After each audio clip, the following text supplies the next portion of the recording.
হ্যাঁ বন্ধুরা, তোমরা সবাই কেমন আছো? আশা করি তোমরা সবাই ভালো আছো, আমিও ভালো আছি। আজ আমি তোমাদের রান্না করে দেখাবো কাতলা মাছ আলু দিয়ে ফুলকপি দিয়ে ঝোল। এই 5 পিস মাছ নিয়ে নিয়েছি, লম্বা লম্বা করে আলু কেটে রেখেছি, শুকনো লঙ্কা, হলুদ, জিরে গুঁড়ো, ধনের গুঁড়ো, চিনি। এখানে একটু বড় বড় করে ফুলকপি কেটে রেখেছি, আদা, কাঁচা লঙ্কা, টমেটো, এইটা আমি বেটে নেব। এখানে আমি গরম জল বসিয়ে নিয়েছি। গরম জলটা একটু ফুটে আসলে আমি ফুলকপিগুলো একটু দিয়ে দেবো, একটু ভাপিয়ে নেবো হালকা করে। সমস্ত ফুলকপিগুলো আমি কিন্তু গ্যাসের ফ্লেমটা বন্ধ করে দিয়েছি, দিয়ে আমি ফুলকপিগুলো ছাড়ছি। 6 থেকে 7 মিনিট এটা ভেজানো থাকবে, তারপরে ছেঁকে ছেঁকে তুলে নেব। কড়া বসালাম, কড়াটা গরম হলে সর্ষের তেল দেবো। সর্ষের তেলটা ভালো করে গরম হয়ে গেলে তারপর আমি একে একে মাছগুলো ভেজে নেব।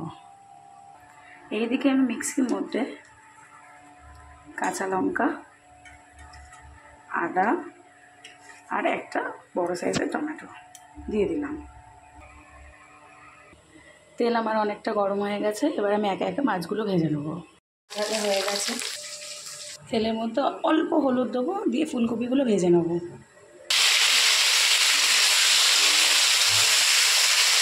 একই সাথে আলুগুলো দিয়ে আলুগুলো ভেজে নেব।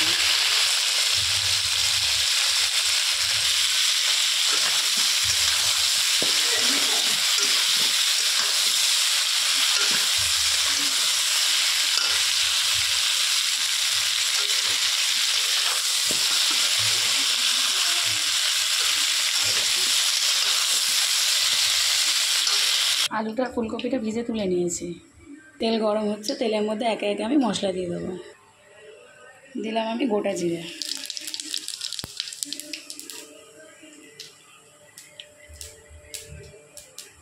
শুকনো লঙ্কা, টমেটো, আদা আর কাঁচা লঙ্কা যে পেস্টটা করে রেখেছিলাম এটা দিয়ে দেবো।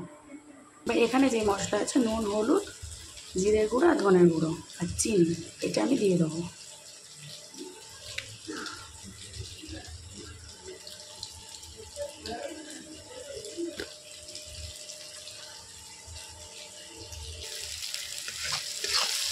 মশলা থেকে তেল ছেড়ে গেছে, এবার ফুলকপিটা আলুটা দিয়ে দেবো।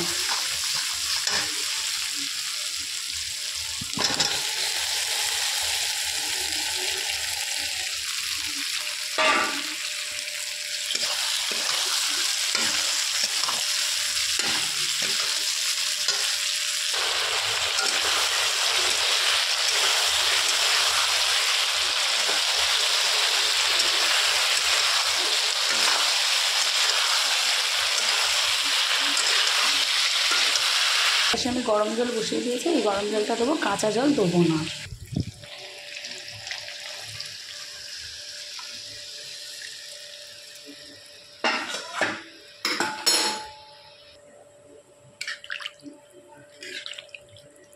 আলুটা আর ফুলকপিটা একটু হয়ে আসলে, জলটা একটু মরলে মাছগুলো দিয়ে ফুটে হবে।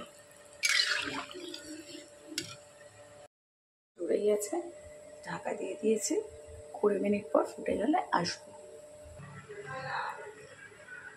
টকবক টকবক করে ফুটছে, আমি মাছগুলো দিয়ে দিয়েছি। এবারে কাঁচা লঙ্কা চিড়ে দেবো আর একটু ধনে পাতা দেবো। কাঁচা লঙ্কা দিয়ে দিয়েছি, ধনে পাতা দিয়ে দিয়েছি, অল্প দিয়েছি। মাছটা দিয়ে দিয়েছি, আর 10 মিনিট মতন ফুটিয়ে ঝোলটা নামিয়ে দেবো। গ্যাস বন্ধ করে দিয়েছি, আমার কাতলা মাছের ঝোল রেডি। গরম গরম ভাত দিয়ে খাবো। তোমাদের যদি ভালো লাগে লাইক করো।